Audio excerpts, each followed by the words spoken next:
In this video, I'm gonna be reading out hate comments. Every comment that someone has left me telling me what a terrible guy I am, or just people who maybe lightly disagree with me. This is actually a part 2, and you can see part 1 by hitting the little I in the corner. If you're a content creator, also stick around for the middle of this video, because another thing we're gonna be doing today is talking about one of the methods that I use to find sponsorships that I think will be helpful to you as well. See you in a minute. Yeah, no, you're a dick. So this next comment.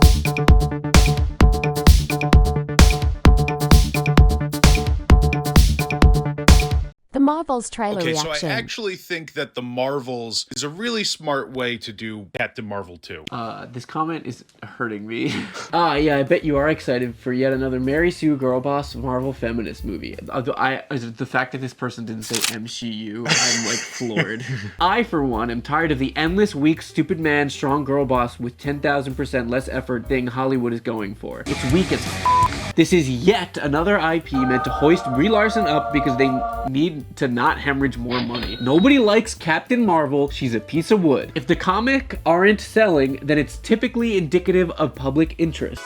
And even Blue Beetle is selling more than an Avenger. Is that true? I love when someone tries to throw big words at you to sound smart. Throws indicative in there like he's making a really big point. If the comic aren't selling is how he started. But I'm very interested to see what they do with this Marvel's movie. I think they could improve on a lot of what already has been done. Even if I didn't feel that way. Captain Marvel and Miss Marvel, kind of unremarkable, forgettable movies. And it's so sad to me that these people hate women so much that these very forgettable movies take up 100% of their brain space. Less than 30 seconds made this guy freak out like this. Even at the time, what's your deal with Brie Larson? Like, who cares? she's just a person. She did one of those like top comment videos or whatever, where people are like, she came off as really condescending. What are you talking about? Well, there's like a lot of like subtext that these people invented about this movie. She doesn't smile. I don't know, man. Maybe she didn't smile because there was an alien trying to shoot her in the face.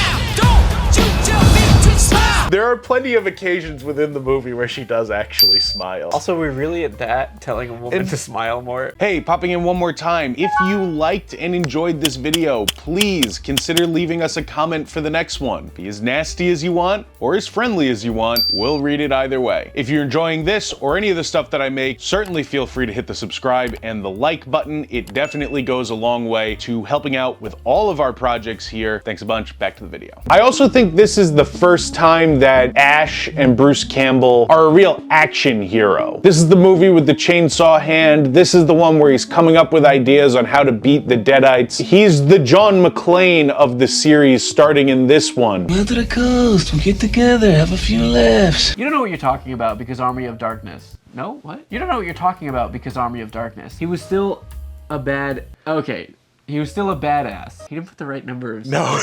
No, I need to read them exactly how they are. You don't know what you're talking about because Army of Darkness. He was still a badass. And yes, they stay made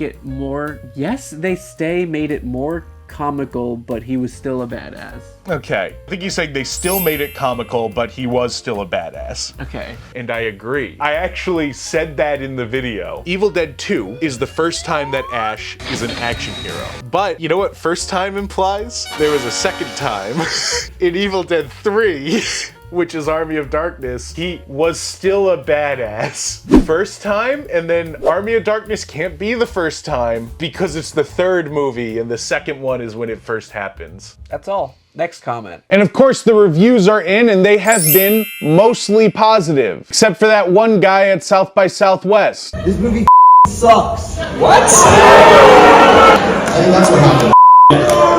What are you doing here?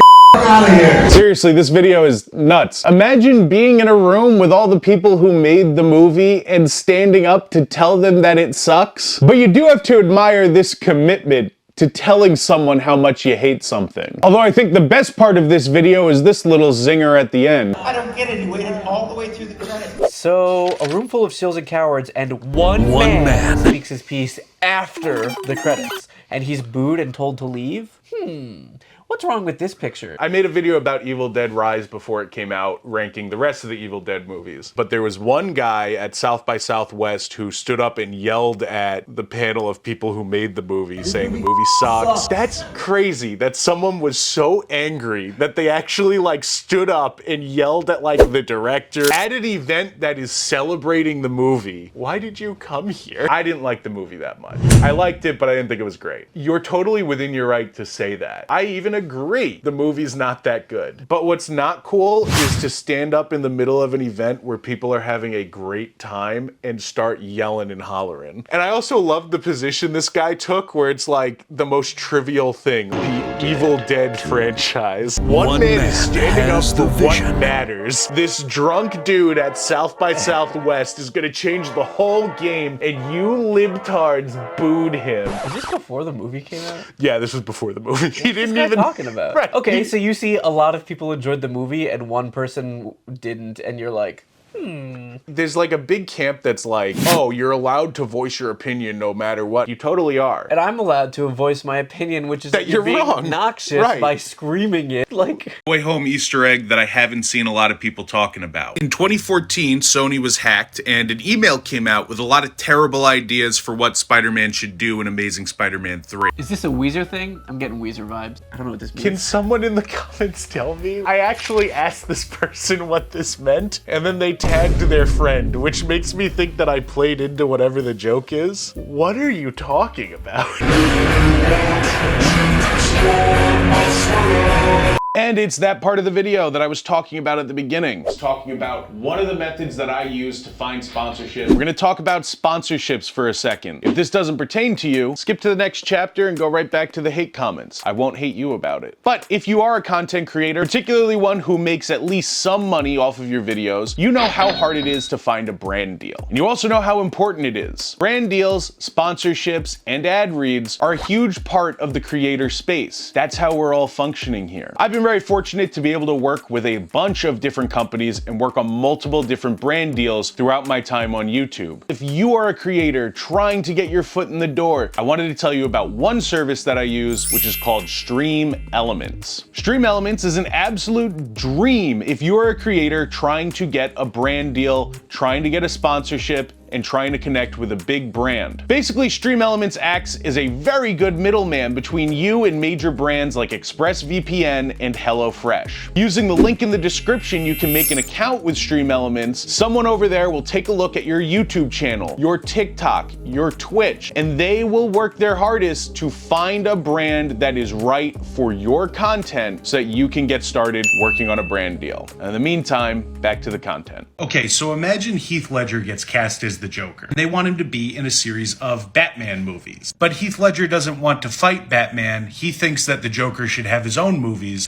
But then at the end of that movie, the studio says, hey, maybe Batman could show up at the end of the Joker movie and actually meet the Joker. But then Heath Ledger says, no, I'd rather Batman fight Shazam. And so we get a post-credit scene of fan favorite Shazam actor in the Heath Ledger Joker movie. Then the studio says, okay, but the Joker fought the Suicide Squad in his movie. Maybe they could show up at the end of Batman's movie. Everything would be connected. But Heath Ledger says, no, you can't have them. Use the guys from Smallville instead. That's why the Rock Shazam situation is ridiculous. now tell that story again without the metaphor, because you lost me. Okay, if I told the story without the metaphor, there would be no point in making the video. You could just Google it.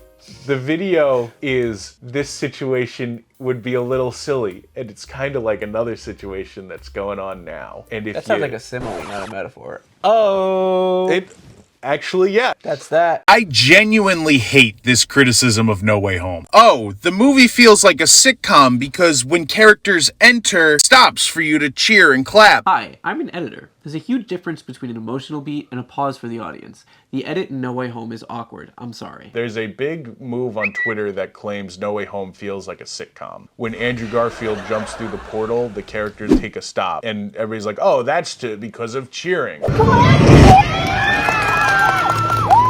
If you read it like that, that's fine. But that's not how it felt to me. To me, it feels like, oh my God, an alternate universe version of my friend just jumped into my living room, and I'm taking a second to process that. There's a million movies that do the same thing. They'll have characters process information on screen, and that is specifically there so that the audience can adjust to what the information that they've just got. The big example that I put was Star Wars. When Luke finds out that Darth Vader is his father, you remember him yelling, "No, that's not what happens. Look at the clip." I am your father.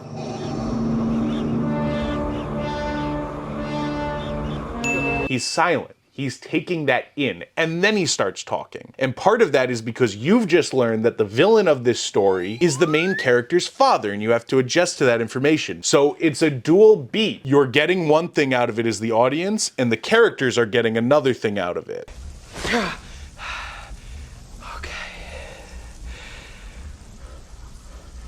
Who the hell are you?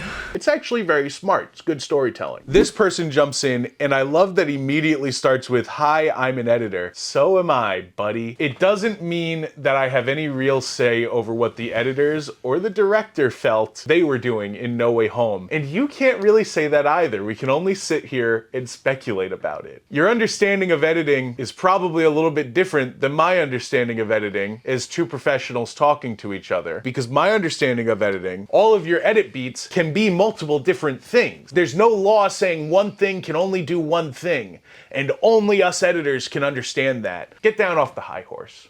Folks, hopefully I didn't come off as a jerk here, but if I did, I'm at peace with that. And That's your problem. But I'm sure you can tell me about it. Maybe you'll make it onto the next one of these. So long.